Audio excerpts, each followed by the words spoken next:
আগের দিন আমি যেমনটা বলেছিলাম যে আমি ঘুরতে যাওয়ার ভিডিওটা একবারে আপলোড করব। তো আজকে চলে এসেছি সেই ঘুরতে যাওয়ার ভিডিওটাই নিয়ে। এখানে আমরা ৩ জন বেরিয়ে পড়েছি। আমি, গায়ত্রী আর সোমাশ্রী ঘুরতে যাওয়ার জন্য একটা স্কুটি নিয়ে। আমরা এখান থেকে একটু পাশেই গেছিলাম ঘুরতে। খুব একটা দূরে যাইনি, আবার খুব একটা কাছেও ছিলাম না। একটা বন্ধুর কাছ থেকে স্কুটি ম্যানেজ করে আমরা চলে গেছিলাম ৩ জন মিলে ঘুরতে। কারণ আমরা অনেকদিন কোথাও বেরোইনি আর আমাদের একদমই ভালো লাগছিল না।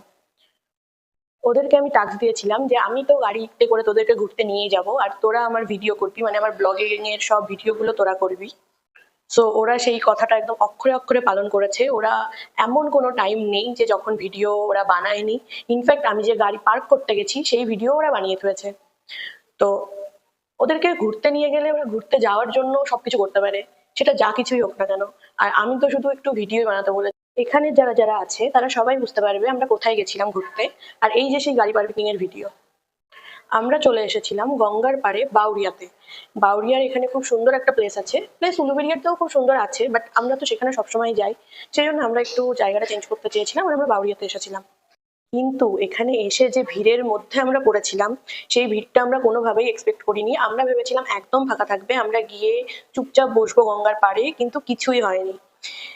কিন্তু ভিউটা দারুণ ছিল। সব স্টিমার লঞ্চ এগুলো যাচ্ছিল আসছিল, খুবই ভালো লাগছিল বসে থাকতে। আর এদিকে আমরা একটু ভিডিও করছিলাম, গার্লস ফ্যাক্ট। তারপরে আমরা বসে বসে ৩ জন মিলে সুন্দর একটা ইভিনিং উপভোগ করলাম। এরপরে খাওয়া দাওয়ার পার্টটা তো আসবেই, সেটা পরের ভিডিওতে আপলোড হবে। আজকে